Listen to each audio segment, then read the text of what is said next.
I think we all know how to design the perfect port. But in this world, we are influenced by governments, politicians, peak bodies, organisations, scholars and communities. And what is best for everyone is not necessarily best for port development. That's enough for me. For the first speaker this session is Asciano's Director of Strategy and Business Development, Murray Vitlich. His experience across operational leadership and business development was built on a 20-year foundation of senior roles in rail, engineering services and forestry. Most recently, he held the role of Chief Executive Officer and Managing Director for Water Resources Group. Would you please give Murray a big welcome?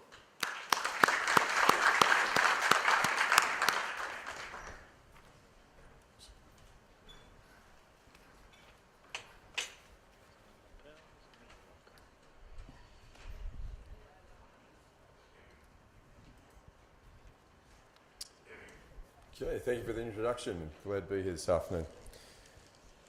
Okay, the theme for this afternoon's port planning and investment session, and what you're going to hear from some other presenters, is very diverse global insights on this topic.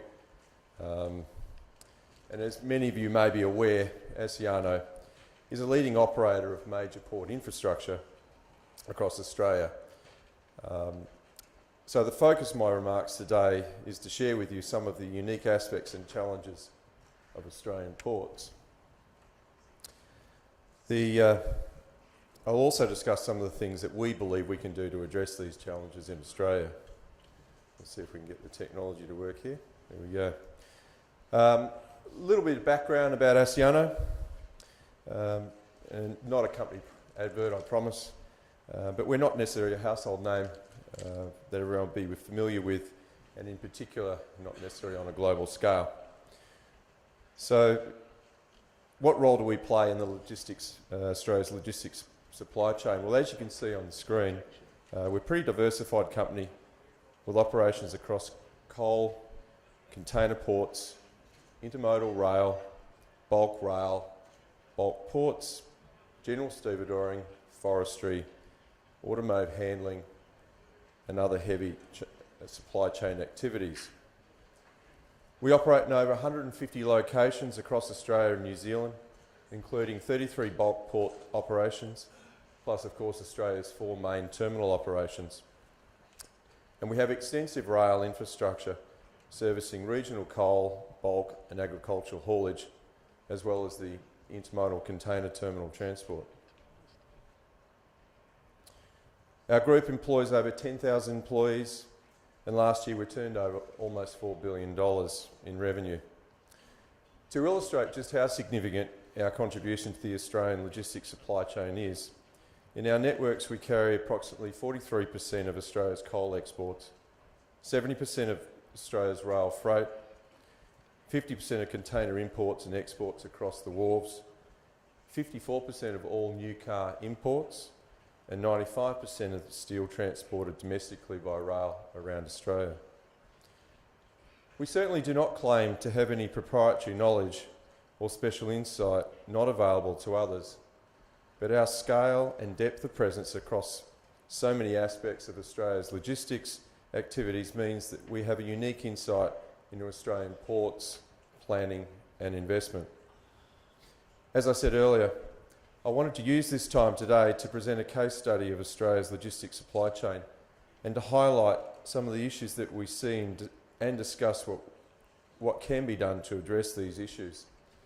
And I'm sure you will see some similarities with some of the issues you are dealing with in your own operations around the world. Yep.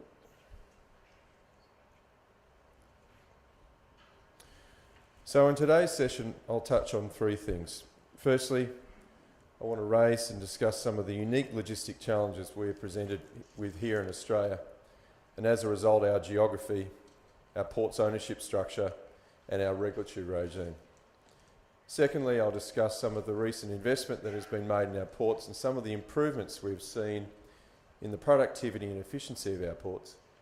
And finally, I'll discuss some of the ways Australia as a nation has started to tackle the challenges we face and some of the things we think could be done to further improve the operation of our ports. Australia's geography and population spread creates some unique challenges for our ports logistics supply chain. Australia is one of the most urbanised and coastal dwelling populations in the world, with more than 80% of Australians living within 100 kilometres of the coast. While somewhat comparable nations like the United States continue to see population growth and expansion of inland cities, in Australia the trend is increasingly for coastal living. The graphic on this slide from data provided from the Australian census by the consulting firm KPMG illustrates this trend. The areas highlighted in red are those areas where we have seen significant population loss in the last 25 years. Those in blue are the areas where we've seen significant population gains. And as you can see, population centres along the Australian coastline have continued to expand, with more than 8 in every 10 Australians now living within 50 kilometres of the coastline of Australia, and most people living near the coast in our capital cities. If you compare that to the United States, over that same period of time, the results are quite stark. As you can see, the United States has continued to experience significant growth in inland cities right across the country. Inland areas like Atlanta, Dallas and Phoenix have grown significantly throughout this period. These population shifts create a completely different dynamic for ports and the broader logistics market. It means that there is a significant competition between ports in the US for materials travelling in and out of inland cities. It also means that there is a significant investment in freight infrastructure to service these growing inland cities. By contrast, Australia has 4 main container terminals that largely don't compete with each other for freight, and the vast majority of the container imports in the capital city stay within 100 kilometres of that capital city. So as this illustrates, Australia's logistics challenge is unlike any other area or region in the world. The location of our population centres around the coast throws up some interesting considerations for port planning and investment. For example, in Australia, approximately 90% of the containers move from our capital cities where they are transported by truck. We don't use more rail to distribute from ports like many other countries, because we do not have big inland cities like the US, Europe and China. Given the population centres there is no incentive to develop competitive rail onward carriage. A couple of extra days in bunker fuel on a container ship will always be more competitive than carrying containers 1,000 kilometres by rail, even if there was further investment and more efficiency in that rail infrastructure through upgrades. Our geography and population spread also means Australia as a destination does not compete with other countries, and container ports within Australia in turn do not compete with each other.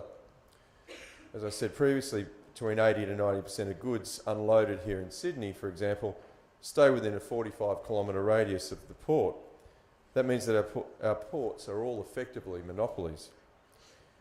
If a port decides to put its rates up, either to the stevedore or to impose a levy on the shipping line for a port expansion or a deepening of a channel, for example, it merely goes ahead and does it unilaterally, and the stevedore or the shipping line has to take it or leave it. Given that neither can go anywhere else, they generally have no choice but to take that increase as an impost. Contrast this with overseas, where shippers moving goods to a destination in Europe, for example, have a choice of ports which effectively compete with each other for custom, and from which their volume is then moved by road or rail to its final destination. This inevitably brings considerable pressure on the efficiency and the cost at the Port Authority level, and engenders strong competition wherever that exists. By contrast, our geography in terms of population spread and physical distances also means that in Australia we never really get the economies of scale of smaller, high population countries. Australia, as a small destination in global terms, the whole nation moves approximately 6.5 million TEUs per annum. As a comparison, the Port of Singapore does nearly 30 million and Shanghai does a little bit more. That also means, as a result, we receive much smaller ships, 3,000 to 4,000 TEU vessels, call in Australian ports, compared to 10,000 to 15,000 TEU vessels and bigger in ports like Singapore and Shanghai. And furthermore, those bigger ships are fully unloaded and then reloaded in one movement overseas, whereas our ships tend to go from port to port along the coast, unloading some containers in Brisbane, Sydney, Melbourne, and finally Fremantle before moving on back up into Asia. Even though our ships are getting bigger, this naturally leads to an inbuilt lack of scale and efficiency that we can do very little about as an industry. There is also a number of other unique characteristics and trends in the Australian ports market which create other challenges. First, the market growth in the Australian stevedoring industry has dropped to its lowest level seen in many years, with some months and some ports regularly seeing negative growth. The traditional 2 times multiplier of GDP seems to be a thing of the past for the Australian container terminals market, and some question whether that will ever return. Our shipping customers continue to do it tough, and consortium changes, vessel sharing, and other industry developments reaching almost unprecedented levels for us here in Australia.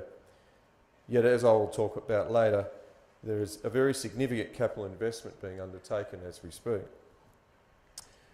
This means that unless overall activity levels rise sharply again, driven by efficiencies in the total supply chain on and off the wharves, the industry will struggle to see an adequate return on this extra investment, which may create future challenges. Secondly, in Australia, we have a multi-layered structure of port ownership and operation, in which we generally seek to maximise the rent from each link in the chain. In some cases, to raise cash, we have governments which sell a long-term lease to private interests for the maximum return possible, as happened here in New South Wales last year. The private owners then seek to maximise their return and charge as much as possible to the stevedores who operate the terminals. The stevedores, landside operators, road carriers, etc., then in turn seek to maximise their returns and charge all of these costs on to the shipping companies and ultimately the end user, with each layer upon layer of cost and margin. By contrast, some of the world's most efficient ports, for example Hong Kong, have a structure where the terminal is owned and operated entirely by one entity. This significantly reduces the complexity, cost and inefficiency at the port. Hutchison in Hong Kong, as an example, owns the land it operates on. It owns the terminal, it owns the stevedoring operation. There is no government interference or charging of a port authority which charges a stevedore, and so on. Thirdly, Australia's partisan political environment and competing interests at local, state and federal government level has led to a low level of government investment in new infrastructure over recent years. There's also been a lack of long-term infrastructure planning and certainty within infrastructure delivery that is vital in order for the private sector to take calculated risks around investment to support government objectives. It is also almost standard practice now for opposition parties to oppose the plans of the incumbent government. Sometimes it seems purely to score political points. We spend 20 years debating new infrastructure projects, with every change of government reversing the decisions of the former one, and then there is little coordination between the federal, state and private sector objectives. You compare this with, for example, China and elsewhere, where they set a vision, get on with it, build the new ports and associated infrastructure. The result of this is that in a very short space of time, basically only the past 20 to 30 years, critical logistics infrastructure in many Asian countries has gone from being light years behind Australia and other developed nations to being so far in front, it is questionable as to whether we can ever catch up. As an example, in the port sector in Victoria, where we have seen a long debate about the future location of a second container terminal, even having announced the funding and the progress of the Port of Hastings as the expansion opportunity, there is still significant community and government discussions about the site and the scope of this project. So despite these challenges, the Australian ports industry has made some important steps forward over recent years, with new technology and investment driving significant productivity improvements. We're also seeing increasing competition in our container terminals market, with a third operator commencing operations this year. While in the past the private sector has undeniably not invested fast enough, significant new investment is now underway in Australia, with both existing stevedores as well as the new entrant Hutchison collectively spending some $1.5 billion in the sector. All of this is designed to drive further efficiency and productivity.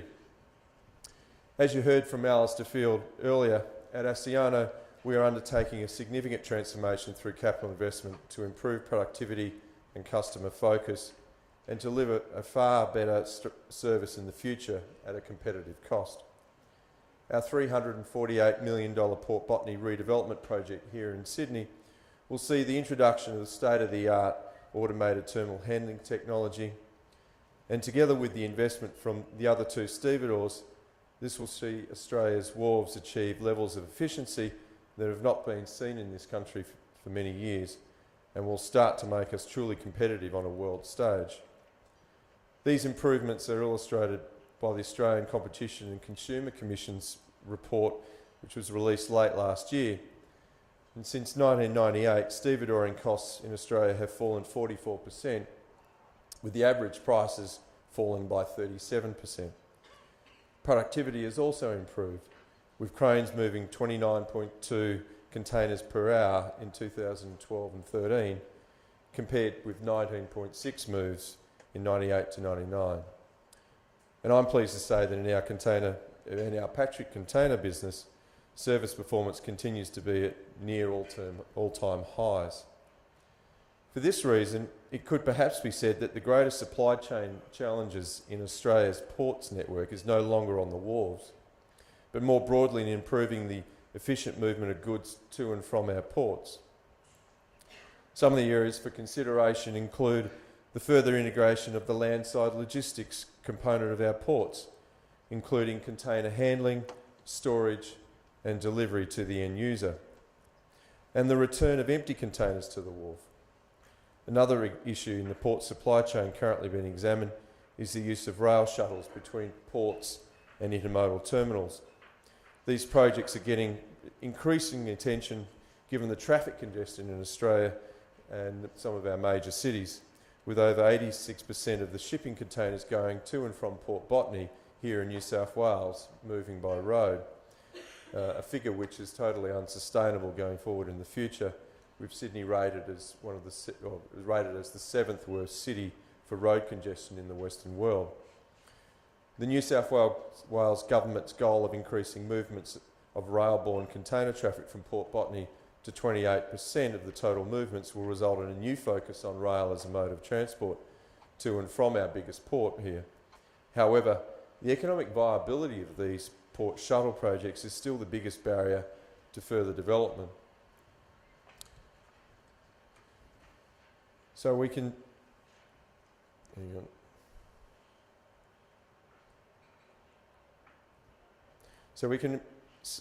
So where can Australia further improve in ports planning to boost the efficiency of our broader supply chain and address some of the challenges outlined earlier? Firstly, as a nation, we are still yet to achieve the establishment of a clear, long-term freight network master plan that sets out the major infrastructure projects that Australia needs over the next 20 to 30 years to address our key ports and broader logistics challenges.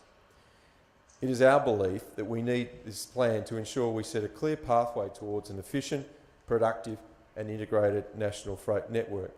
As part of this, we must establish and set priority projects and 5-year targets to measure progress as we move forward. Given ports and freights are national rather than local issues, it is vital that these centralised national plans be developed, signed off and supported by governments at all levels so they can together work toward overcoming the problems that we have in our ports and across our logistics networks. Establishing these central plans would also improve the certainty that the private sector needs to invest to further support the new public infrastructure. Secondly, as a nation, we need to develop a more transparent and independent process to assess and make decisions about new freight and port infrastructure projects. As I said earlier, Australia has a highly partisan political environment, and 3 and 4 year electoral cycles do not assist governments in making the right decisions about long-term infrastructure investments. Inevitably, electoral cycles and changing governments often mean infrastructure projects are announced but not followed through. This makes it very difficult for the private sector to make their own investments to support such projects and extract the maximum benefits from new public infrastructure.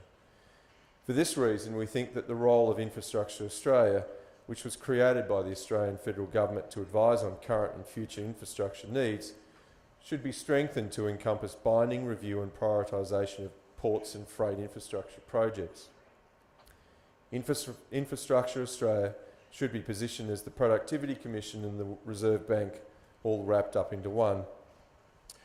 And this would allow it to undertake assessment of all proposed ports and freight infrastructure projects and provide binding, if not, why not, recommendations to government on project funding. Linking government funding for new ports and freight infrastructure projects to a freight infrastructure priority list set by Infrastructure Australia would ensure there is a transparency in the assessment and evaluation of projects that our public resources go that they will deliver the most value. It would also ensure new public infrastructure addresses our biggest ports and freight infrastructure challenges and that the private sector can invest in behind those with the certainty that it needs. Finally, the private sector has a key role to play and we must continue to learn from best practice adopted by ports overseas. And in doing so, we must embrace technology and innovation and continue to work towards a partnership approach between government, the industry and the community.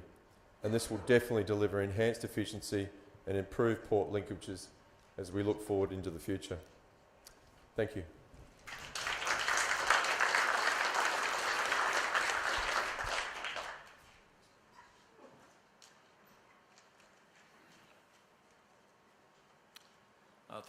Thank you, Murray. Our next speaker is with a company rated by Fortune magazine as one of the top 100 companies to work for. He is with CH2M, Hills Ports and Maritime Group, based in California, which is an industry leader in consulting, port design, operations and program management. The group has extensive knowledge and understanding of the complex nature of maritime infrastructure development and a global track record of success on some of the world's most recognised port and maritime projects.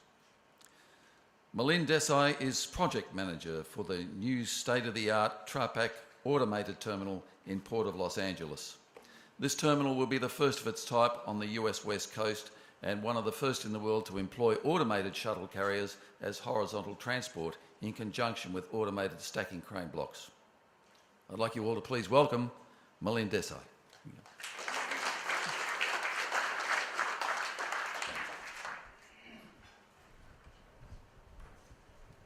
Thank you, Bob, for the introduction. Hi, everyone. Thank you for attending my presentation today.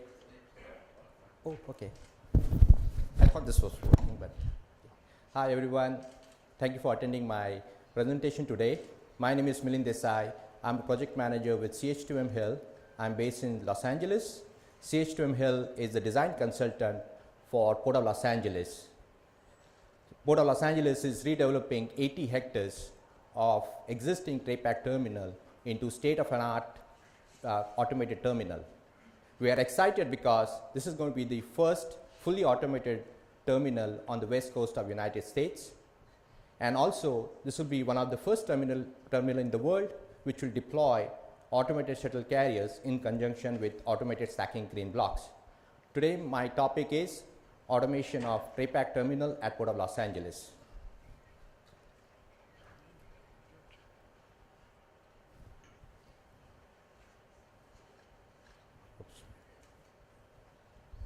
Here is my agenda. I'll start with an introduction to CH2M Hill and to Trapac terminal. Then I'll provide you with an overview of automated operations at Trapac terminal. Also, I'd like to share with you infrastructure design challenges that we faced and how we overcome them. Also, in the end, I'll provide you with lessons learned. CH2M Hill is an industry leader in consulting, design, build, program management, operations. We are headquarters in Colorado, USA, but we are working in 140 countries across the world. We are 100% owned by our employees. We are currently the engineer of record for 3 automated terminals in United States. Also would like to mention that CH2M Hill has offices in all major cities in Australia and New Zealand. We have been working here since 1990. On the world map, what you see here are the red dots indicating existing automated terminals. The yellow dot indicates Port of Los Angeles.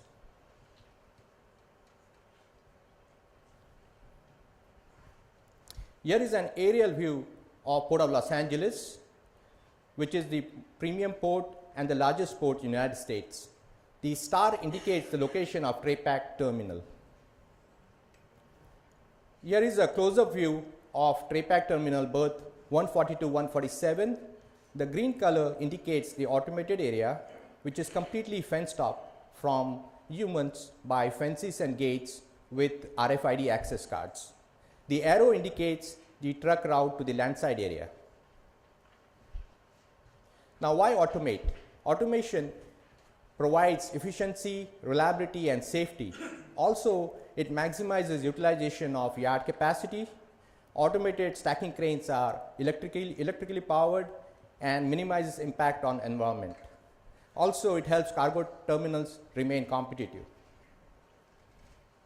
Throughout my presentation, I'm going to use these 4 acronyms. STS is ship-to-shore crane, RTG is rubber tire gantry crane, ASC is automated stacking crane, and SC is automated shuttle carriers. This slide shows the entire scope of the project. On the top left-hand side is the aerial view of the project in construction right now. On the right-hand side is the rendering of the completed project. Port of Los Angeles is developing 81 hectares with a throughput of 1.6 million TEUs. We are going to have 19 automated stacking blocks with 2 mini stacking blocks for hot cargo. Also, we have an on-dock rail yard.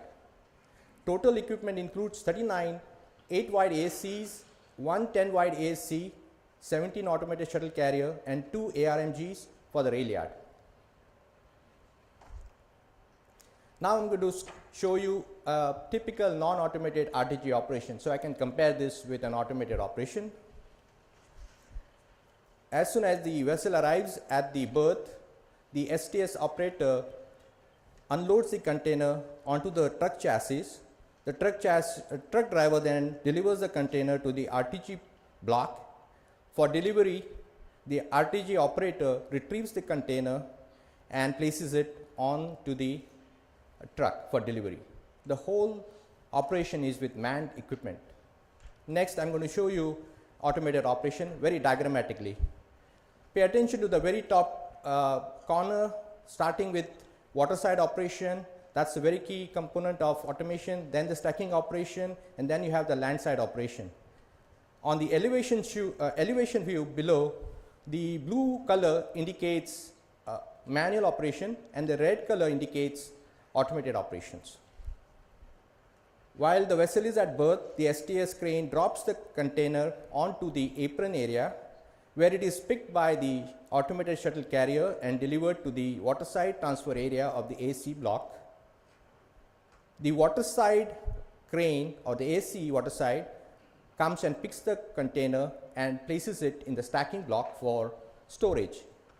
For delivery, the landside ASC comes and picks the container and places it on the truck. In some instances, it can be taken to the rail. At Trapac, for the rail yard, actually we are going from waterside directly to the rail yard. So that's a very unique feature for Trapac.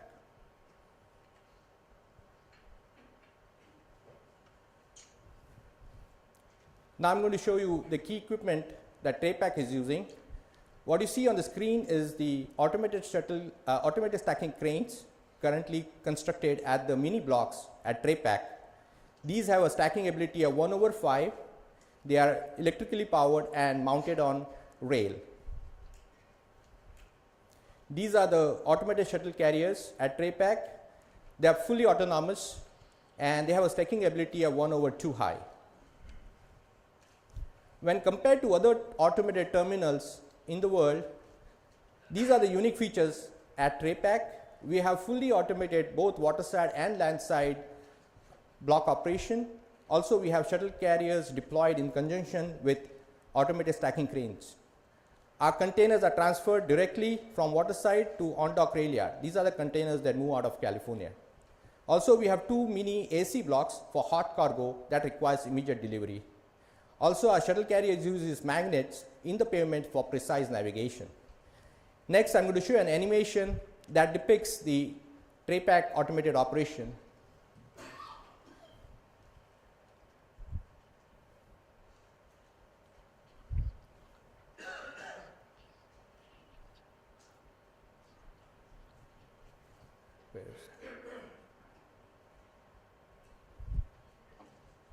I just have to wait to see. As soon as the truck arrives at the new gate, the TOS or the terminal operating system assigns the block number to the truck. At the wharf side, the STS crane operator picks the container and drops it on the apron.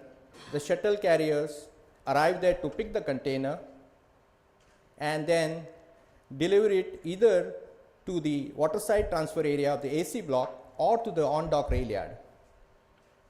These shuttle carriers are guided by TLS using thousands of magnets in the ground and GPS. This magnetic system of magnets is first of its kind in the world.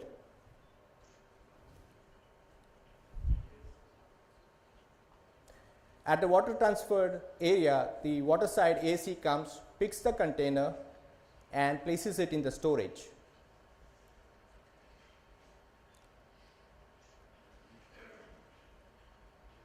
At Trapac, each block has 2 ACs working 24/7 doing housekeeping and making containers ready for departure either by truck or by ship. Next, on the land side, as soon as the truck arrives at the pedestal, the AC is signaled to make the container, prepare the container to delivery. At the land side, the truck driver gets off the truck, gets into the booth. The booth then signals the AC that it's safe to drop the container. The final placement of the container onto the chassis is directed or guided by the lasers. This is the first kind of the technology in the world, and this is entirely fully automated. Now, containers that move out of California, which is about 40% for Trapac, the shuttle carriers pick those containers from the wharf side and stage it right adjacent to the on-dock rail yard. The fully automated rail-mounted gantry crane comes and individually picks the container and places it in one of the 8 new tracks.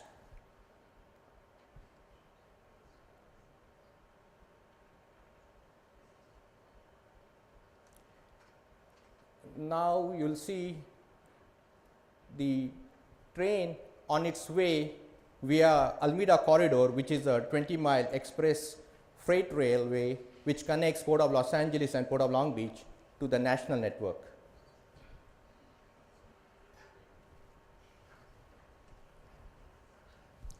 Now I'm going to switch over to infrastructure design challenges. We had a very irregular shaped terminal to lay our AC blocks.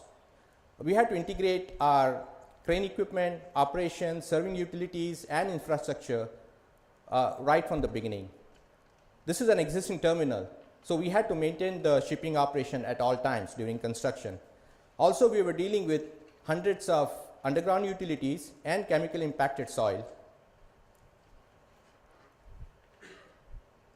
The irregular site shape dictates the AC block layout. As you can see, it's a triangular shape. The first 4 full blocks and the 2 mini blocks are laid parallel to the wharf. The remaining 15 blocks are laid perpendicular to the blocks. Now, this is not a very ideal situation for an automated terminal, but we had to make the best use of it. Then you can see here is the rail yard, which is on the hypotenuse of the triangle. Also down south we have an area as a buffer. So for phase 1 we are actually constructing only 6 blocks and using this buffer area to store our containers. This is a typical cross section of the AC block. The gauge is about 25.6 meters, the maintenance aisle is 6.4 meters, and the service aisle is 3 meters. The stacking height is 5 high and the width is 8 containers wide. And the containers are crane are supported on concrete tie and ballast system. This is a longitudinal section through our AC block. Starting from the right, you have the STS crane, then you have the apron area where you drop the container, then you have the waterside transfer area, then the stacking block, which is about 340 meters. We keep our reefers here, and the reefer rack is just adjacent to that, and we end up with a landside transfer area. For exports, Trapac is using 5 high, and for imports it's 3 high.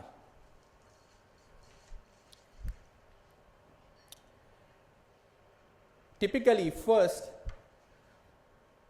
the infrastructure is constructed in place, then the equipment vendor is selected. That's how it's done in series. Also, in many instances, the new terminal design is based on an existing terminal in existence sort of. At Trapac, we took a different approach. We work very closely with Cargotec, CH2M Hill, Pola, and Trapac right from the beginning. Trapac, we were selected, CH2M Hill and Cargotec were selected right from the beginning to work together. We had workshops and weekly meetings to make sure we were on the same page at all times. As you can see here on the top photograph here, the rail contractor is installing the rail and the ties, where on the background you can see Cargotec is installing the AC cranes.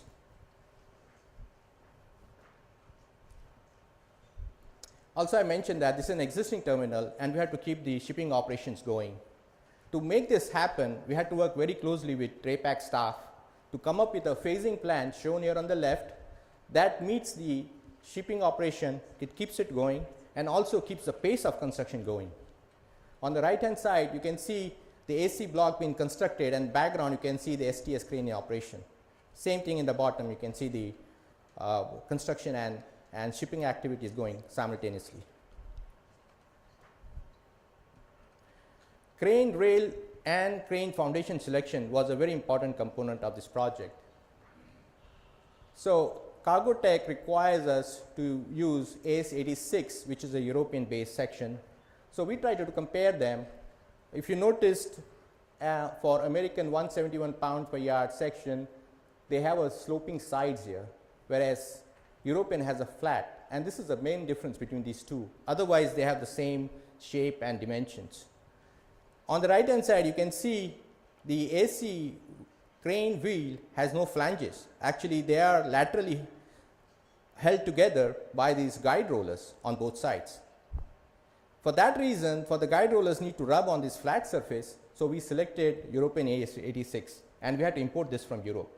And also we had to marry that European product with our concrete ties, so we had to do some modification to our concrete ties to make it work. Also, we did an extensive analysis to understand which foundation would work best for our situation, and we selected ballasted tracks with concrete ties as our foundation. We are in a very active earthquake zone. There are 2 active faults about 3 miles from Trapac terminal.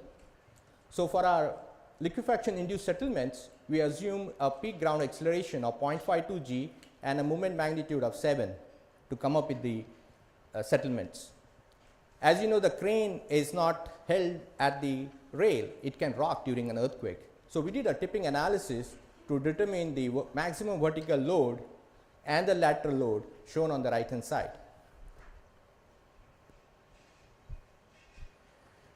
Grading and paving design was extremely hard, and the reason being shuttle carriers travel on a very flat surface. The requirement is 2% slope. Actually, it's like 1% preferred. So we are talking about a really flat slope. Also, the AC blocks is 0.25% slope. So we are talking a large area which is pretty flat and very complex to grade and to maintain the drainage. This shows a cross section of our concrete pavement, which is plain cement concrete with fiber reinforcement. This has been designed for the 25-ton 8-wheeled shuttle carriers. Our drainage design had to comply with City of Los Angeles urban stormwater mitigation plan. Also, we had to drain the site without affecting the precision of AC equipment, and infiltration was not allowed due to chemical impacted soil. The way we implemented this by coming up with a sand filter system which uses detention and filtration as a process to clean up the storm water. It's consisted of subballast, sand, and crushed rock. Next, I'm going to show you a slide animation that shows how the sand filter work.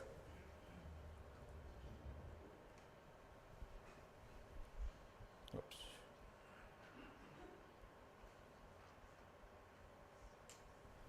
Okay. What you'll see on the water side are the trench drain, and the sand filters are right in the middle of the stacking block. All the rainwater is directed towards the sand filter, and through the process of detention and filtration, we are cleaning up the water which eventually goes into the ocean.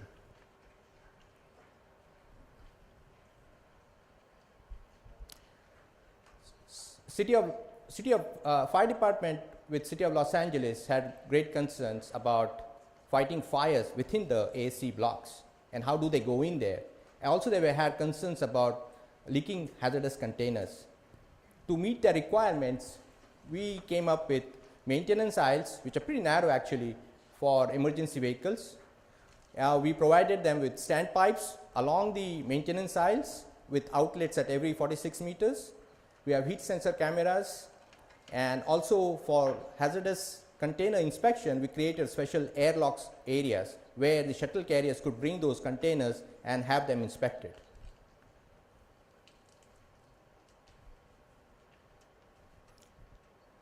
Next, I'm going to show you our electrical design challenges here. The infrastructure included 12,000 meter long ducts shown in yellow here, also 741 reefer plugs, step-up transformer, and a 34.5 kV substation. The electrical cost was about 25% of the entire construction cost. Load estimation, these ACs require humongous amount of power. So load estimation was a huge challenge. The total power we need is about 23.9 MVA. And also, how do we estimate that? Because ACs work very randomly. Some are picking the container, some are idle, and some are actually dropping the container. So we use Monte Carlo simulation to come up with the peak demand for the AC portion of the electrical load.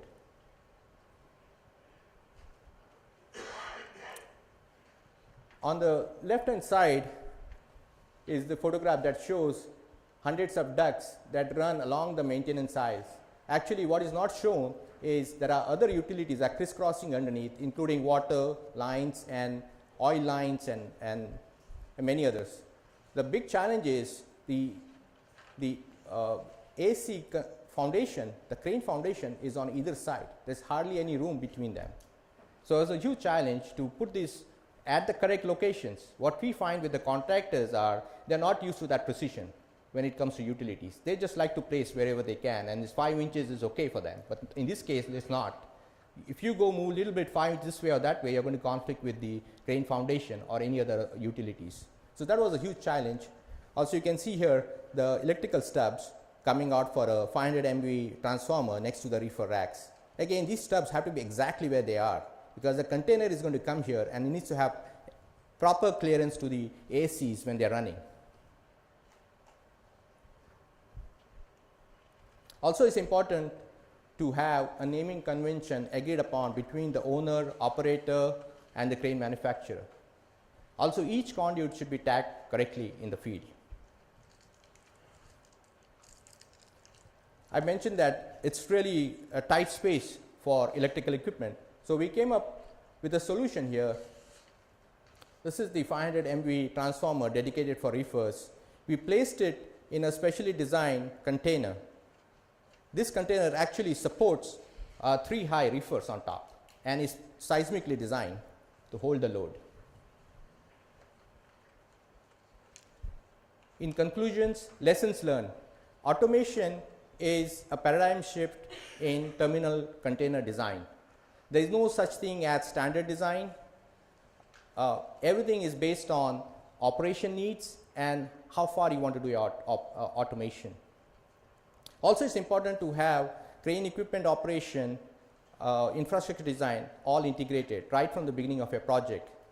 Success is really dependent upon collaboration between all parties. In our case, it was Port of Los Angeles, CH2M Hill, Trapac, and Cargotech. Also, you need to run a spreadsheet which demarcates the work for each entity so that during construction we don't have confusion as who's responsible what. Again, I want to just highlight that most of this equipment for our automation comes from foreign countries, and you should be aware of whether it meets your country's testing and code requirements, especially for the electrical equipment. Communication is key, but not just communication, continuous communication is key. And finally, I want to acknowledge Port of Los Angeles for giving CH2M Hill the opportunity. I especially like to thank Christina Saar, the program manager for the Port of Los Angeles, and Adrian Fredericks for Port of Los Angeles. That concludes my presentation, Bob.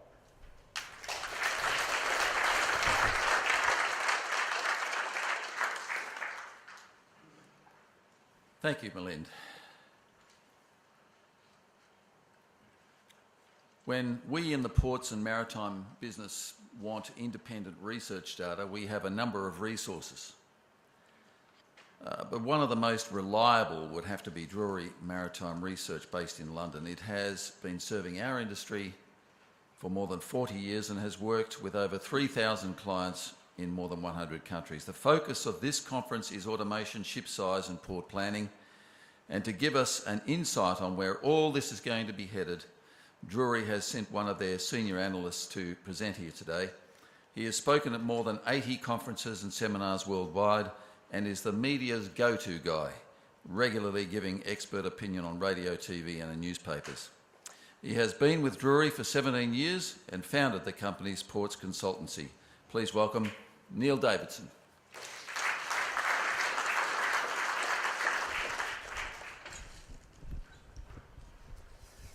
Thank you very much for the introduction, and good afternoon to you all. I'm conscious that I'm the last speaker of the day, and no doubt everyone is thinking about the evening's entertainment in the lovely city of Sydney, so I will keep this going at a fairly brisk pace to keep you all on your toes. As you can see, the topic today is the impacts of bigger ships and bigger alliances, which is something that is relevant to not just the big ports, but every port in the world, in fact. And if I can get the technology working. Hey. I have 4 main sections of my presentation this afternoon. Firstly, container ship size growth, and then the related growth of alliances and network changes, impacts on ports and terminals, and then lastly ending up with a bit of crystal ball gazing to try and think about what ports might be like by the end of this decade. So moving straight into container ship size growth. Herd mentality, shipping lines, a bit like sheep. Back in the mid-1990s, everyone was hugely impressed by Maersk bringing in ships of 7,400 TEU. We thought they were huge, didn't we? What happened? All the other carriers eventually followed. In the mid-2000s, Maersk did it again, brought in ships of 15,000 TEU. We all thought, wow, these are huge, "Oh, can't get any bigger, surely." What happened? All the other carriers follow. Now Maersk, we know, have brought in the Triple E's, just come into service. All the other carriers are following. And it would not surprise me in the least if at some stage in the not too distant future, the next step change is taken, probably by Maersk, and what happens? All the other carriers are forced to follow because they have no choice. As soon as one carrier goes for vessel upsizing to get those economies of scale, sooner or later everyone else has to follow. And that's, you know, a simple fact. So what we have here, by way of an example, the largest ships deployed on the Asia-Europe route at the moment. And you can see down the bottom there, Maersk, with the 18,000 TEU ships, has got biggest ships deployed. All the other carriers are, you know, lagging behind slightly, or in some cases quite a bit. But what's happening? China Shipping has got 19,000 TEU ships coming. United Arab Shipping has got 14,000s and 19,000s coming. MSC has got 18,000 TEU ships coming. Yangming K-Line have got 14,000s. Zim did have some big ships ordered, but have actually cancelled that. And then just yesterday, I think, there was a report that CMA CGM were upgrading their ship sizes of their current order to 18,000. So the story is the same once again. They're all following the leader. Where are they being deployed? And, you know, what's the nature of the order book? Well, the pie chart there is probably one that's very familiar to everybody. You can see on the left-hand side of the pie, you know, the vast majority of ships on order are very big 10,000 TEU plus vessels. But what's more interesting, I think, is the deployment of where are those ships being deployed. Mostly on the Asia, North Europe and Asia Mediterranean routes. But you can see there, they're also finding their way into the Asia US West Coast and the Asia Middle East trade. So these very big ships are not being confined just to the East-West Asia-Europe trade route. They're finding their way into other routes. And that's not the end of the story, because we have the cascading effect as well, which I'll come on to in a moment. Who's going to have the big ships? Well, actually MSC will be the one with the most very big ships. It's interesting that everybody assumes that Maersk will have the most big ships, but in fact the nature of Maersk's fleet and the nature of their network is such that they have a whole range of ship sizes, and actually you know, MSC is a bit more focused in that respect.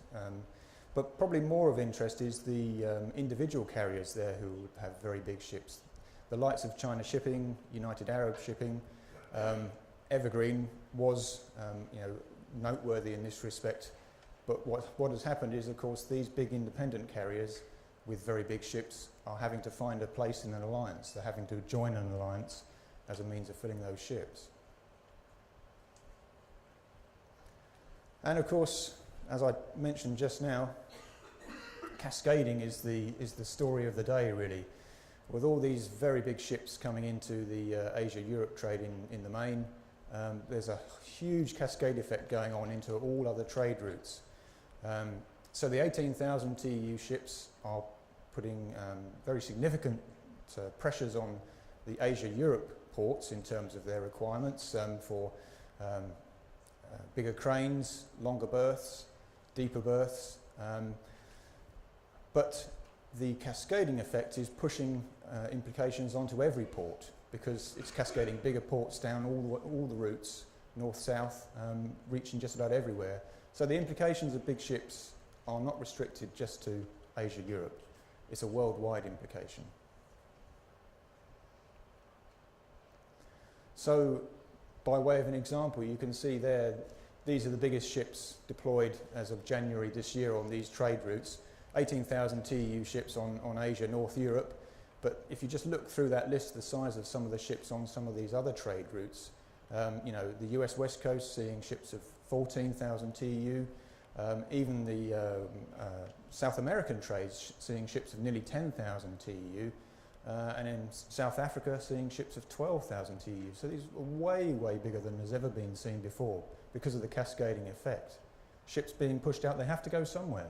They may not be appropriate or suitable sizes of ships, but they have to be put somewhere. And just by way of an example there, Mundra port in India saw a ship per MSC, a huge MSC vessel calling. So even India seeing very large ships.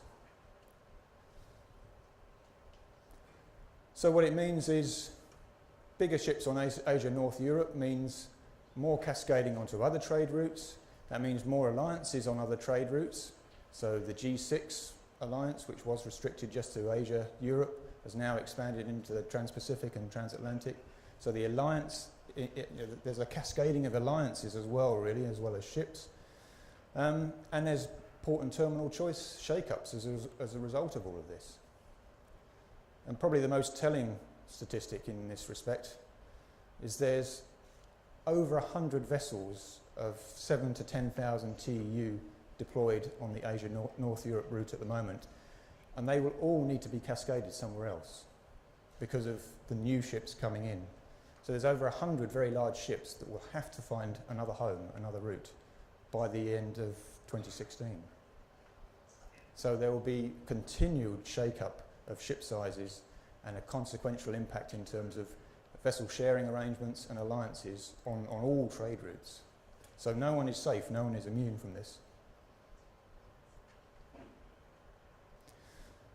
It's worth also mentioning, though, that we talk a lot about cascading of vessels and vessels being pushed out of one trade route into another one, but there's also a deliberate vessel upsizing. It's not all sort of accidental ship size growth. There is deliberate vessel upsizing going on.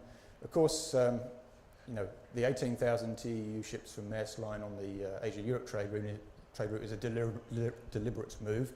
But an example there of Hamburg-Süd's near 10,000 TEU ships on the East Coast South America trade route. Those ships are built for that trade route. They're not cascaded, they're purpose-built for it. So there's a combination of cascading but also deliberate vessel upsizing going on. This slide is an interesting one, I think, because it's showing the increase in ship size across the major trade routes from 2006. And the most telling point, I think, is the darker bars, which are the north-south trade routes. And they're the ones that have actually seen by far the biggest increase in ship sizes. 140% increase in vessel sizes since 2006 on the South African trades, on the South American trades. So, we often get carried away by what's happening on the Asia-Europe trade route with the very big ships because they grab all the headlines. But beneath that, behind that news, it's the north-south trades as much as anything that have really seen huge increases in ship sizes, relatively speaking. So that's a very sort of quick summary of ship size growth. I didn't want to spend too long on that because, I'm pretty sure most people here are very familiar with what's been going on with ship sizes. But I wanted to really make the point about the global impact and the impact in particular on north-south trades and those trades that aren't necessarily immediately in the headlines. What does it mean, though, in terms of liner alliances and networks? Well, the alliance story goes hand in hand with bigger ships because basically the story is a very simple one. The bigger the ship, the more trouble you have filling it up. How do you fill up your big ships? You have to come together in an alliance. You have to join forces with other shipping lines so that collectively you've got enough cargo to fill the ships. It seemed for quite a while that the big players would be able to do it on their own, to go alone. MSC, Maersk, CMA. It looked as if they'd be able to continue increasing vessel upsizing without having to get together. But in fact, it's reached the stage where they've been forced to get together. It wasn't a marriage made in heaven, it's a marriage of convenience in order to fill the ships. And others are doing the same, the G6, as you know, expanding into other trade routes. So both the size of the alliances is increasing, but also the geographical scope of the alliances is also increasing. And I think that's as important, really. The impact of alliance, geographically, is going to spread more and more. And of course, for ports and terminals, you're more and more in the situation of having to discuss and negotiate with 3, 4, 5, 6 different lines in different shapes or forms, or maybe with the operations centre of a group of lines, but it's a much more complicated negotiation situation as far as alliance customers are concerned. It's still, though, a very fragmented market in many ways. There's a degree of concentration because we have effectively just 3 global alliances these days, the P3, CKYH and G6. But at the same time, these are operational alliances, they're not commercial alliances. So there is still competition between those lines, and they will certainly assert that very strongly as far as the regulatory authorities are concerned. So it's a strange combination of concentration and fragmentation at the same time, and that's one of the strange things about economics of liner shipping. So as an example, if we look at the Asia-North Europe trade route, there's just really 3 groupings. The P3 has come together and taken, you know, those 3 players into a single operational grouping, not a commercial grouping, of course. And then the CKYH and G6. Others are the independents, or what used to be the independents, Evergreen, China Shipping, UASC, ZIM. But of course, you know, Evergreen is joining the CKYH alliance. And then also we have COSCO and China Shipping with some kind of strategic cooperation. We're not quite sure exactly yet what that will mean. But you can see there's this coming together, that, you know, a further concentration of alliance membership. Because the independents just can't stay outside. They can't run the ships of the size that they are getting on their own. P3 grabs all the headlines, not surprisingly, because it is the coming together of the 3 biggest players in the world. So, you know, it clearly will be a very powerful force commercially and operationally. They are rationalising and reviewing all the port calls for the schedules that they'll be running. But each line has their own ports that they're familiar with, or they have a strong customer base. I don't think there will be dramatic rationalisation of port calls by the P3 because they can't afford to. One of the big selling points they will have is the range of ports called at, the range of ports called directly. So there's no logic in cutting back dramatically the number of port calls, apart from transshipment, where it will make a lot of sense to bring the transshipment together as much as possible. So I think there will be rationalisation of transshipment calls, but gateway calls, it actually makes sense to try and call at more ports in order to differentiate themselves from the competition. As I say, you know, the widest range of ports and services is actually the key selling point for the P3. It's interesting also that in terms of average vessel size, you know, the P3 will be ahead in terms of vessel size deployment compared with, for example, G6 on all 3 main trade routes. They will have bigger ships and greater economies of scale.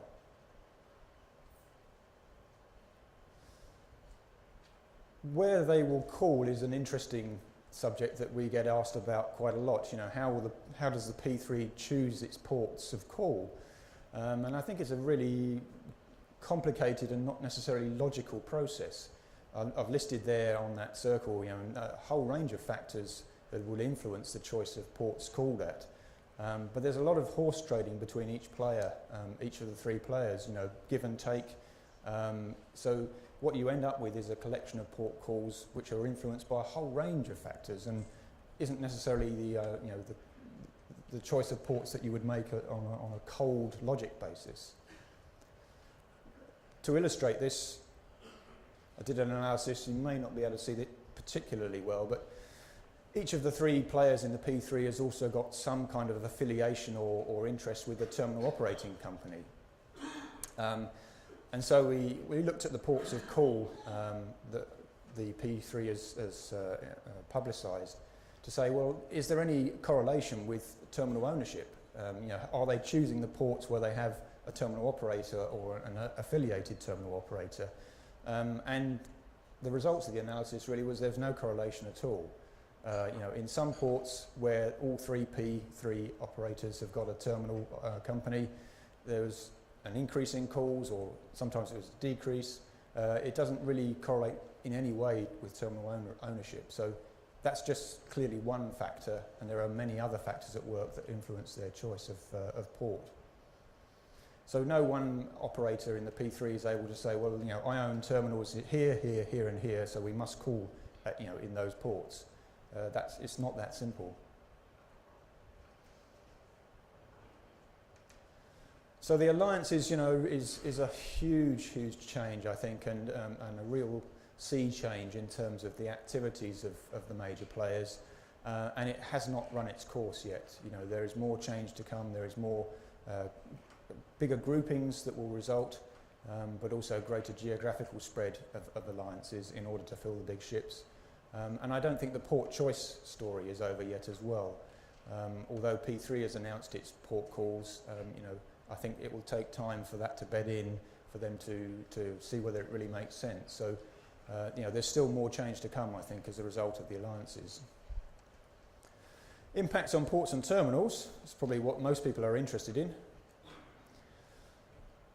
I think we are in a very interesting time in terms of ports and terminals, because there's two real key factors influencing the nature of demand. On the left-hand side there's the old-fashioned demand growth story. What's the percentage growth and what's the size of the market? We're all familiar with that. That's not complicated. But the right-hand side of that diagram is the more interesting bit. The change in the nature of the demand. The size of the ships and the size of the alliances is changing the nature of demand, and that's affecting terminal capacity requirements. So if we look at that change in the nature of demand, even if you have the same volume in significantly bigger ships, or if you have the same volume concentrated in fewer alliances, you need a different kind of capacity, different kind of terminal capacity. So even if the volume doesn't change, the demand, the nature of that demand can change dramatically. And it's having, or it will have, I think, very significant impacts for terminals. And here's an illustration of the kind of change. This is, again, looking at the Asia-North Europe trade route, and it's looking at the number of calls per week on that trade route. So this is all the services, all the weekly loops. This, January 2014 compared with 2 years ago. And what you can see there is that the number of loops has reduced. So, there were about 30 loops a week. There are now, between 20 and 25.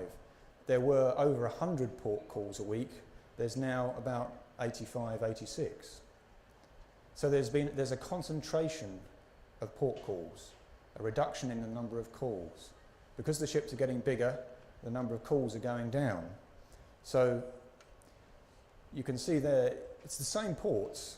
It's about 10 ports being called at in North Europe. It's the same list of ports, but they're not being called at so often. So basically you're getting concentration of volume, you're getting greater peaks and troughs, which terminals and ports have got to deal with, both on the ship side and on the land side. So even, this is ignoring any change in overall volumes.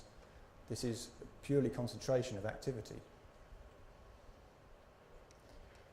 The other significant thing is that, the customers, in inverted commas, are getting bigger. The alliance is, in each case, a bigger customer, and they're looking for bigger terminals and or bigger ports, because, the natural desire is to have all your volume in the one terminal at whatever port you're calling at. But of course, historically, we have a lot of fragmented terminal capacity, both physically and in terms of ownership. So if you look around many ports, they may have 10 million TEU capacity, but it's broken up into, 8 terminals or whatever, and then each of those terminals has different owners, sometimes including shipping lines. So it's a very complex picture of fragmented terminals where the customer is saying, well, I don't want that fragmentation. I just want, one big terminal, make it simple for me. But it's not simple to change the ports. So an example there, not picking on Seattle and have a go at them, but just I think they are a very interesting illustration of two sort of medium-sized ports, you know, less than 2 million TEU each. Between them, there are 9 terminals across those ports. These ports are located, you know, very close to each other. So that volume is split over 9 terminals, and in almost every case, a shipping line has an influence, an ownership stake in those terminals. So rationalising that is very complicated to try and, you know, make the best of that capacity.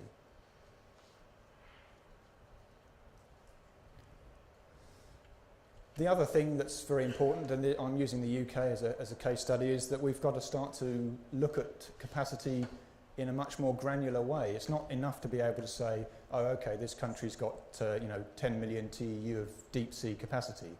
You can't do that anymore. You know, the word deep sea isn't enough. It's got to be more granular, and the UK is a very good illustration of that. This is the main deep sea capacity in the UK ports, existing and what's coming on stream. Utilisation was not too bad in the UK, about 75%, but it's a flat market. There's not really much growth. So the demand side is pretty flat, and what have we got? We've got a 33% increase in capacity coming on. So you might say, okay, time to panic, surely. The alarm bells have got to be ringing here. But you've got to look at the big ship capacity in isolation, and this is the key message, I think, the fact that no longer can we just lump all capacity together. We've got to say, what's the capacity for very big ships, medium-sized ships, you know, start to break it out, because that's having a big impact in the UK, for example, in terms of port choice. So for the UK, the demand side of the equation, the Asia-Europe volumes, about 3.5 million TEU a year, and you could say, roughly speaking, you need 7 berths to be able to handle that. And that's increasingly, or very soon, will be, all of that will be in very big ships. It's all moving towards 13,000 TEU plus ships. So you need 7 berths in the UK. What have you got? Well, you've got, you know, almost the right number of berths coming on stream. You have 8 berths by the end of this year in the UK. So in that sense, you could say, well, there's nothing to worry about. You know, the UK market is quite balanced. You need 7 berths, you're going to have 8 for the very big ships. It's all, you know, everything's tickety-boo, no worries. Which is true in one sense. For the big ships, they're fine. They've got enough choice, you know, enough places to go. Trouble is, there are some more berths coming, most likely, and there could be up to 14 berths, you know, before too long if all the buttons are pressed. So, you know, you start to see that underneath that sort of headline story, there's complication. And of course, the last point there is the fact that even if the big ship berths are in some kind of balance, there has to be a loser somewhere, and that's the existing berths that are currently handling that traffic. You know, the shallower berths, the shallower deep sea berths will lose out. So, you know, there's clearly a loser in all of this at the end of the day. But the big ships are sitting pretty. They've got what they wanted. They've got the capacity more or less in balance. Just one other thing in terms of impact on ports is service reliability. This graph shows the reliability of the 3 main P3 carriers. And you can see at a glance that, you know, Maersk is always, you know, well up there in terms of being on time, meeting berthing windows. MSC and CMA CGM are always somewhat lower down in terms of reliability. But in future, that can't be the case, because they'll be sharing ships. They have the same ships. So one way or another, that variance in schedule reliability will have to go away. It will go away because they'll be the same ships. So whether it comes down to the lowest common denominator or whether all the service reliability climbs up to the Maersk level remains to be seen. But it could actually be a good thing for ports and terminals to have a greater consistency or less difference in terms of the reliability of each carrier. Maybe a bit more predictability at least through the P3 and other bigger alliances. A couple of words on transshipment. It's a critical part of all operations, and the bigger the ships and the bigger the alliances, I think really just increases the need to transship, either hub and spoke or relay interlining transshipment. There's an increasing need. The bigger the ship, the bigger the use of transshipment to fill the ship, basically. The more you go for bigger ships, the more you need to transship to fill it up. So I think, you know, we will see an increase in transshipment as a result of bigger ships and bigger alliances. And an illustration of this is what's happened in the Mediterranean in the last year. This map shows the main Mediterranean hub ports, the throughputs of the main transshipment hubs in the Med. And you can see, you know, there's a handful of main hubs really, not that many, East, Central and West Med basically. But what the interesting thing is, I think, is that globally, container port growth in 2013 was just over 3%. But the Med transshipment hub ports grew by over 8%, so more than twice global growth. So they were, you know, way ahead of global growth in 2013. So clearly there was, you know, an increased use of transshipment in this region, and it's true in other places as well, because of all the big ships being deployed. And what's as interesting, I think, is if you look at the growth in the large Mediterranean hubs, that was 11%, whereas the smaller hubs actually declined. So all of that growth was actually concentrated in the big hubs. So the ones with the scale were the ones that benefited from that increased use of transshipment. So again, this kind of concentration effect is evident in transshipment activity. And I think, you know, this would be true in a number of other locations as well.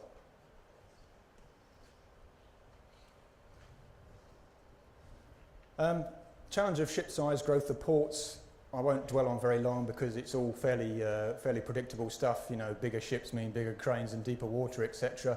No surprises there, you're all familiar with that, I'm sure. I think what I would say though is that, you know, the bigger the ship, the less choice of port there is. And I think that's a reason for ports and terminals to be confident about what they're offering. Every time a shipping line goes for a bigger ship, they actually restrict their choice. Every time an alliance grows, they actually restrict their choice of port. You know, it's a simple fact. And in order to handle the very big ships, you know, there's a long list of factors there about the size of cranes that you need and the depth of water and the length of berth. You know, again, it's all pretty standard stuff. I think it's worth drawing attention to the last point though. You know, we do tend to talk a lot about water depth and crane outreach and all the maritime stuff, all the wet stuff, but we can't forget the landside operation, both in the yard and, you know, the intermodal and landside transport connections, which several speakers today have alluded to as well. You know, it's not just about the maritime side. Don't forget the land side. But there's a long list of requirements for very big ships. And I have to raise the question, really, are the shipping lines prepared to pay for this? It's all very well saying we need deeper water, we need bigger cranes, you know, we want this, and this. But surely the question has to be raised, well, that's fine, how much are you going to pay for it? It's a fair question, I think. There's also been a lot of talk about, you know, traditional ports being pushed out of the game as far as bigger ships are concerned. That, you know, some ports would wither and die, and it's interesting that, you know, that doesn't seem to be the case at all. Here's an 18,000 TEU ship at Antwerp, which is 6 hours sailing up a tidally restricted, draft restricted river. There's a 16,000 TEU ship that calling in Hamburg.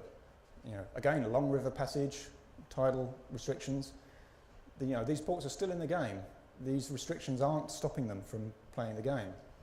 And my favourite one there in the bottom right is a near 10,000 TEU vessel in Buenos Aires, which is one of the most draft restricted ports in the world. And not only that, it's calling it a terminal that's only got mobile harbour cranes. So I mean, that's a tight squeeze, you can tell from that picture, and they handled it with mobile harbour cranes as well, that's the APMT terminal in Buenos Aires. So it's amazing what's happening in terms of, you know, squeezing ships into ports that you would, on the face of it, say, well, you know, they've got no hope of handling ships this size. It's really surprising. Keeping an eye on the time, I don't want to go over too much. Am I doing okay? Yep, okay. Vessel call volumes, just put this one in to illustrate the fact that, you know, as ship sizes get bigger, the size of exchange can really rapidly ramp up. Just on a 20% discharge, 20% reload, if you go to an 18,000 TEU ship, you've got 4,500 moves to accomplish, which is a lot of moves. And a couple of years ago, I know the Maersk, as was Maersk Line CEO, saying they wanted 6,000 moves in 24 hours. And when you start to work that out into a berth moves per hour figure, that's a big number. Again, the question is, it can be done, but are you going to pay for it? So berth productivity is, you know, going to be a key issue, and that's a combination of crane speeds and crane intensity across the ship. You know, how many cranes can you deploy across the ship? A combination of those two factors. And that's interesting, I think, at the moment, because the ships aren't getting any longer. You know, the 12,000 TEU ships up to the 18,000 TEU ships are more or less, you know, 370 to 400 metres. Not a lot of difference in length of ship, so it's actually quite difficult to deploy more cranes on the ship to increase productivity, because the ships aren't getting any longer. I think if we go to the next stage of 20 to 25,000 TEU ships, they will have to get longer. But at the moment, you know, crane intensity is quite challenging to increase. And just as an aside, you know, longer ships, all well and good, but you can actually end up with worse keyline productivity utilisation levels if you have a longer ship and the same number of boxes to discharge. If you're not able to deploy more cranes, or if the shipping line doesn't want you to deploy more cranes, you've just got a ship taking up more space on a berth than it did before, and you're actually making less productive use of the berth.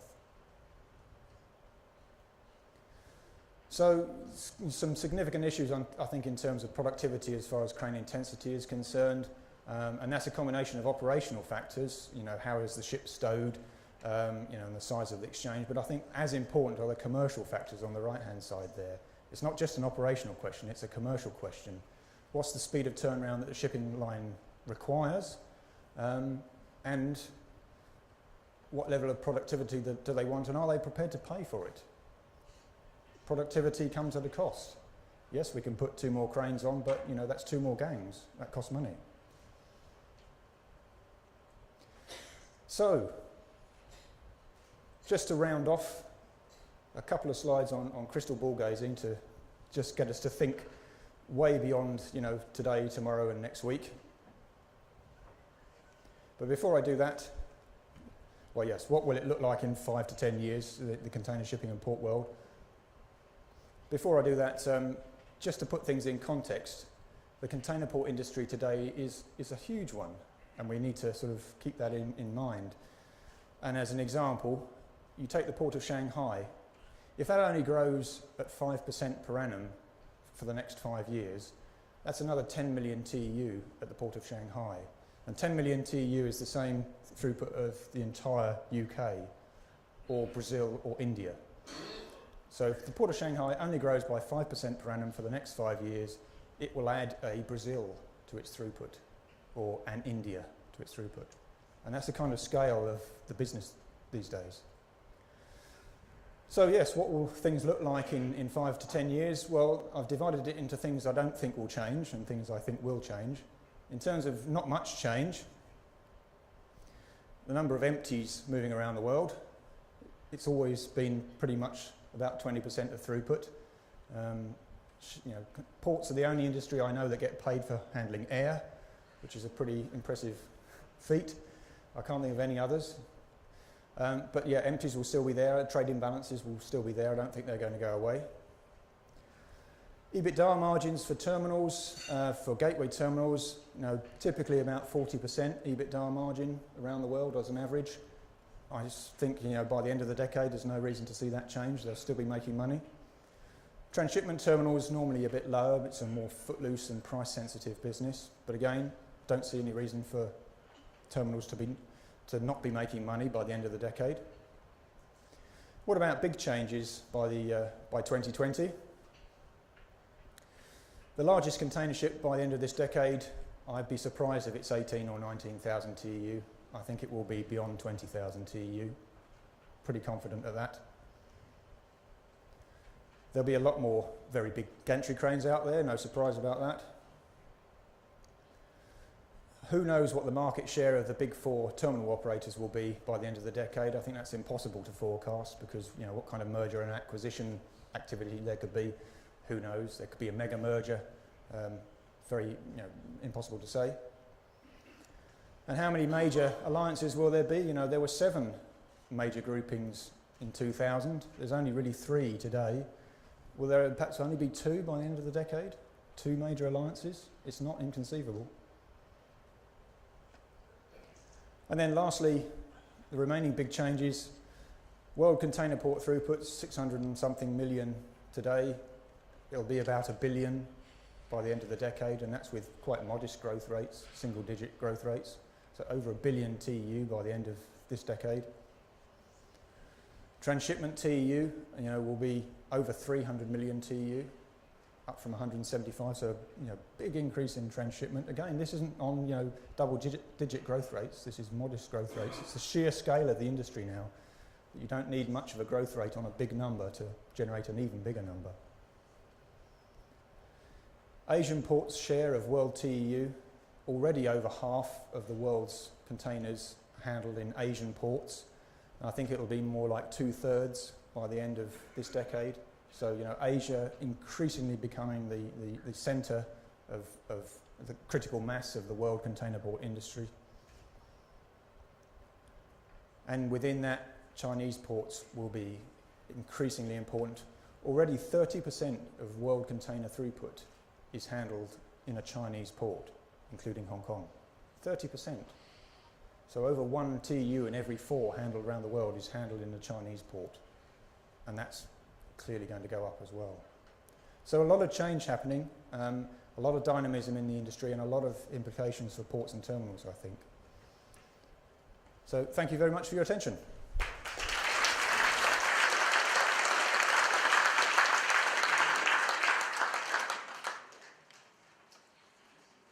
Okay, final session of the day. Open a few questions if anybody wants to take a mic. Any questions?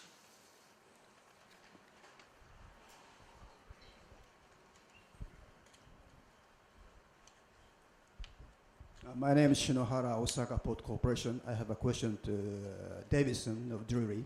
You talked about the competition between the UK ports, London Gateway and Southampton and Felixstowe.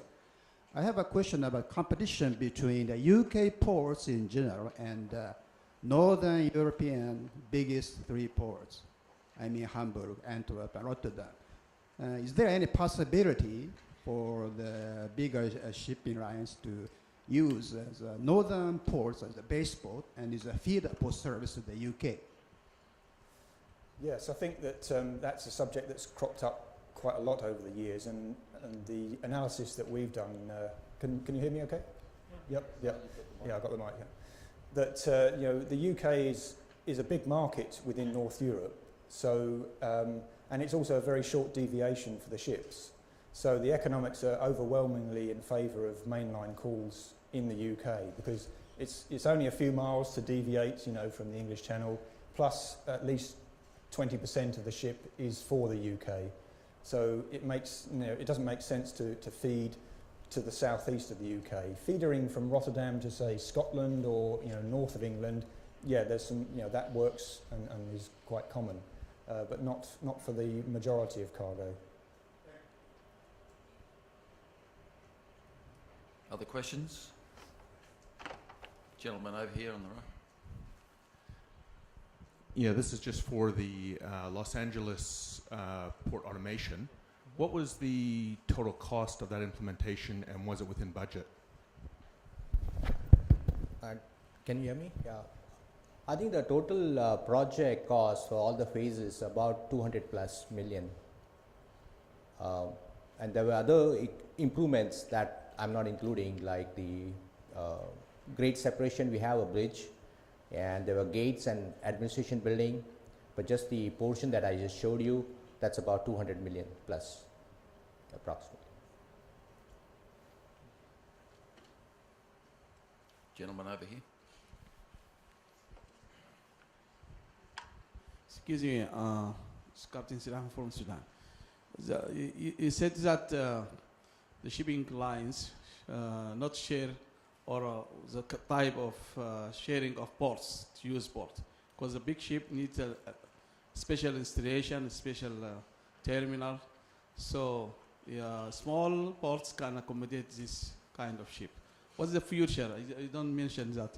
What is the future of other ports, the hub ports, to handle these ships in the future? Thank you. Are you asking about the smaller ports, the future for the smaller ports? Not the smaller ports, it's medium ports. But what kind of sharing or interchange between port and shipping line? I think fundamentally, really, what it's a question. We all get very tied up with shipping lines and alliances and ship sizes, and if we're not careful, we forget about the cargo, because what this is really about is cargo, and that's the question everyone should really be asking is, where is the cargo? Where does it want to go? And for any port, large, medium, or small, it's about the cargo. If you're in the right place in order to serve a particular market, then at the end of the day, the cargo will decide, I believe. The shipping lines, of course, can choose to put ships in different ports, but at the end of the day, cargo, is what pays everybody's wages. And that's why the big ships are still going into places like Antwerp and Hamburg, for example, because those ports are major cargo generation centres, and you can't afford to not call in ports like those. So even if it's more difficult to get in with your big ship, if you have to wait for a tidal window or you have to schedule it so that it's not on full draft or whatever it happens to be, that's what you do, because the cargo is king. So for any port and terminal, I would always say, look at the cargo first and foremost. And if you have a good location and a good captive market, then you have every reason to be confident that you will continue to see the cargo. Another question, please. You don't mention also, if please, what about consortium? No, not in the future. What kind of consortium will be between these giant shipping company? Thank you. Consortia, you mean shipping line consortia? Well, bigger alliances, basically. We haven't seen much evidence of shipping line merger and acquisition, because that's proven to be a pretty difficult thing to achieve. I think, when Maersk bought P&O Nedlloyd, it was a very challenging exercise to combine those two companies and to get the synergies of combination. And I think there's been less appetite for merger, although Hapag-Lloyd and CSAV are talking to each other, so it does happen, but it's a challenging thing to make happen. So I think alliances are, if you like, the more comfortable compromise. You share ships, but you remain independent companies commercially. So you get the best of both worlds, or in some ways you get the best of both worlds. You get to fill the big ships, you get to share the operational aspects, but you remain independent commercially. We'll make that the last question, I think. Thank you very much, everybody. That was great presentations. Thank you, Murray, Milind, Neil. Thank you very much.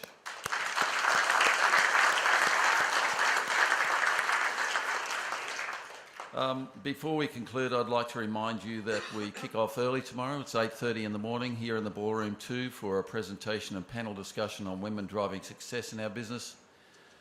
Then at 9:15 sharp is our second keynote address. This is the special presentation by the salvage company that raised the Costa Concordia. That's at 9:15.